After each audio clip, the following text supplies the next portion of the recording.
সঁচা আৰু সঁচা হৈছে এক ৰাজৰ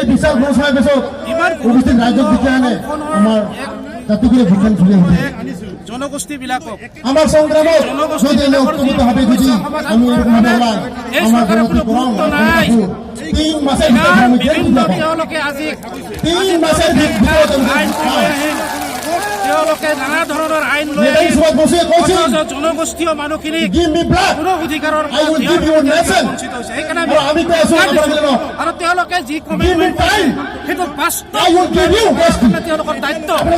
এই চৰকাৰে কি মিছলীয়ে নেকি? এই চৰকাৰে কি মিথ্যা ফাঁচ তেওঁলোকে থপ্পাবাজি নেকি?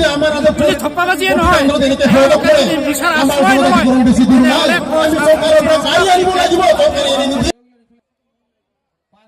অতি ক্ৰমেৰে ক'ব লগা হৈছে। আৰু আজি কোকৰাঝাৰ ডিমল গাঁৱত পশ্চিমবংগ জনগোষ্ঠীৰ সকলো সংগঠন আমি ঐক্যবদ্ধ হৈ আজি বিশাল জনসমাৱেশৰ জৰিয়তে কেন্দ্ৰ ৰাজ্য চৰকাৰ আমি আপিল কৰিছোঁ যে অতি শীঘ্ৰে পৃথক ক্ষমতাবোৰ ৰাজ্যৰ দাবীটো ৰাষ্ট্ৰীয়ভাৱে সমাধান কৰিব লাগে আৰু দীৰ্ঘদিন ধৰি যি জনজাতিকৰণৰ দাবী কৰিছোঁ সেই সমস্যাটো সমাধান কৰিব লাগে। কিন্তু আমি দেখিছোঁ যে পূৰ্বে কংগ্ৰেছ নেতৃত্বাধীন চৰকাৰে যিজনে কছাৰীসকলক চৰম প্ৰতাৰণা কৰে, চৰম উপলুঙা কৰে, একেদৰে আজি কেন্দ্ৰ ৰাজ্যত অধিষ্ঠিত বিজেপি নেতৃত্বাধীন চৰকাৰখনেও তেওঁলোকৰ প্ৰতিশ্ৰুতি ৰক্ষা নকৰি আজি কছাৰীসকলক আজি অনুৰূপভাৱে তেওঁলোকে প্ৰদান কৰে যে আগন্তুক বিধানসভা নিৰ্বাচনত নিশ্চিতভাৱে আমি বিজেপি নেতৃত্বাধীন চৰকাৰে যি আমাক প্ৰতাৰণা বঞ্চনা কৰিলে তাৰ প্ৰতিশ্ৰুতিৰ অনুৰূপভাৱে আজি বিদেশী হাগ্ৰামৰ মহিলাৰী যোৱা 15 বছৰ শাসন কৰিলে আৰু এই শাসনৰ সময়ত মাজে মাজে তেওঁ নিজৰ ভোট লাভৰ কাৰণে কছাৰী জনজাতিকৰণৰ কথা কয়।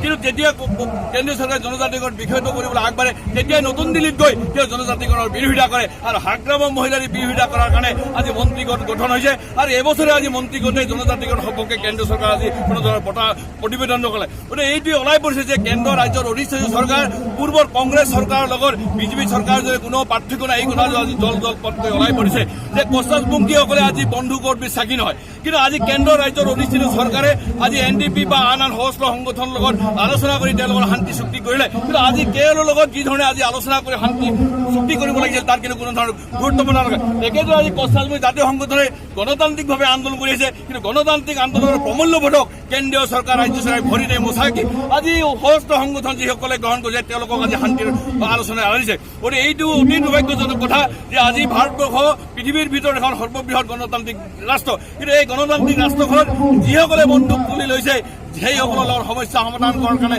আগুৱাই আহিছে। যিসকলে বন্দুক তুলি নাই গণতান্ত্ৰিকভাৱে মাত মাতিছে দাবী কৰিছে তেওঁলোকৰ